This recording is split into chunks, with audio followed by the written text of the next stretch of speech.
प्राचीन समय की बात है। एक छोटे से गांव में एक पवित्र और निष्ठावान ब्राह्मण रहता था, जिसका नाम विष्णुदत्त था।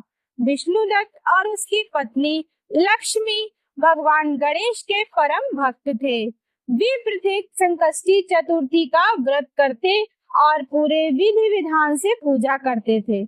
एक बार कृष्ण पिंगल संकष्टी चतुर्थी का दिन आया। इस दिन का विशेष महत्व था, क्योंकि ये भगवान गणेश की कृपा प्राप्त करने के लिए अत्यंत शुभ माना जाता था।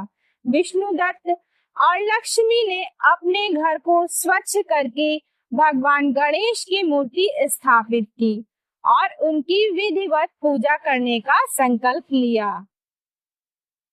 पूजा की सारी सामग्री एकत्र करने के बाद विष्णुदत्त ने भगवान गणेश की कथा सुनाई। कथा के अनुसार इस दिन भगवान गणेश ने अपने भक्तों को सभी बाधाओं से मुक्त किया था। पूजा के अंत में विष्णुदत्त ने धूप, दीप, नैवेद्य और पुष्प अर्पित किए और भगवान गणेश से प्रार्थना की कि वे उनकी सभी परेशानियों को दूर करें और उनके जीवन में सुख समृद्धि लाएं। उस रात विष्णुदत्त को स्वप्न में भगवान गणेश के दर्शन हुए। भगवान गणेश ने मुस्कुराते हुए कहा, विष्णुदत्त, तुमने सच्चे मन से मेरी पूजा की है। मैं तुम्हारी भक्ति से प्रसन्न हूँ। कल तुम्हारे जीवन में एक बड़ा परिवर्तन आएगा। ये कहकर भगवान गणेश अंतर्धान हो गए। अगले दिन विष्णुदत्त को गांव के मुखिया ने बुलाया।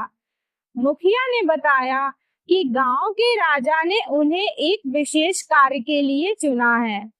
राजा चाहते थे कि विष्णुदत्त राज दरबार में प्रमुख पुजारी का कार्य संभालें और राजमहल में नियमित रूप से पूजा अर्चना करें। ये सुनकर विष्णुदत्त और लक्ष्मी की खुशी का ठिकाना नहीं रहा। वे भगवान गणेश का धन्यवाद करते हुए राजमहल पहुंचे और अपने नए दायित्व को निभाने लगे। उनके ज्ञान और निष्ठा से प्रभावित होकर राजा ने उन्हें अनेक उपहारों से सम्मानित किया और उनका जीवन सुख समृद्धि से भर गया। इस प्रकार कृष्ण पिंगल संकष्टी चतुर्थी के व्रत और पूजा की महिमा से विष्णुदत्त और लक्ष्मी का जीवन खुशहाल और समृद्ध हो गया। इस कथा से यह शिक्षा मिलती है कि सच्ची भक्ति और विश्वास से भगवान गणेश की कृपा अवश्य मिलती है और जीवन की सभी बाधाएं दूर हो जाती हैं।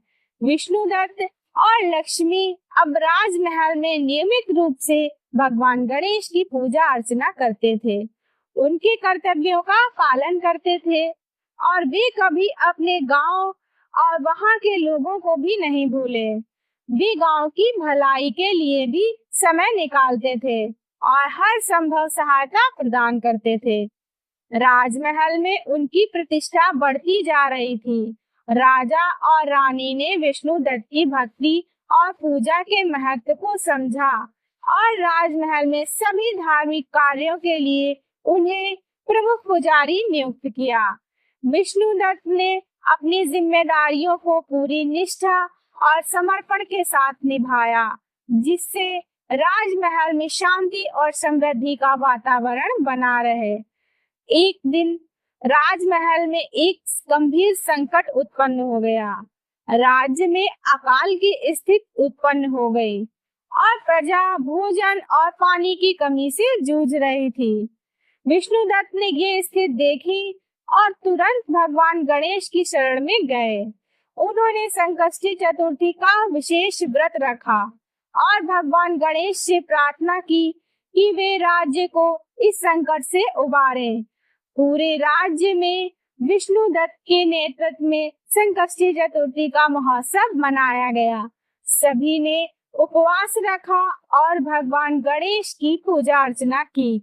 विष्णुदत्त ने प्रजा को भगवान गणेश की महिमा बताते हुए कहा कि अगर हम सच्चे मन से प्रार्थना करेंगे तो भगवान गणेश अवश्य ही हमारी मदद करेंगे। उनकी प्रार्थना का असर शीघ्र ही दिखने लगा। अचानक मौसम बदल गया और राज्य में अच्छी बारिश होने लगी। खेत हरे भरे हो गए और फसलें लहलहाने लगी।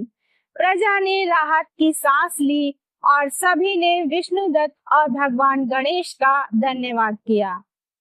इस घटना के बाद विष्णुदत्त की ख्याति और बढ़ गई। उन्हें राज्य भर में सम्मान और आदर प्राप्त हुआ।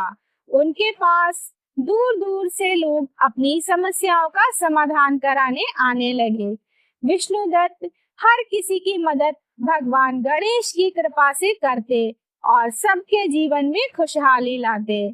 राजा ने विष्णुदत्त की भक्ति और सेवा भावना से प्रभावित होकर उन्हें एक विशाल मंदिर बनाने के लिए भूमि दान में दी। विष्णुदत्त ने उस भूमि पर भगवान गणेश का भव्य मंदिर बनवाया, जहां प्रतिदिन हजारों लोग आकर भगवान गणेश की पूजा करते और विष्णुदत्त से आशीर्वाद प्राप्त करते। विष्णुदत्त और लक्ष्मी ने अपने जीवन को भगवान गणेश की सेवा और भक्ति में समर्पित कर दिया। उनके जीवन की हर संकष्टी चतुर्थी विशेष बन गई और वे हर बार भगवान गणेश की कृपा से नए नए चमत्कारों का अनुभव करते रहे। इस प्रकार कृष्ण पिंगल संकष्टी चतुर्थी की महिमा को उन्होंने अपने जीवन का आदर्श बना लिया और समाज को भक्ति और सेवा का मार्ग दिखाया।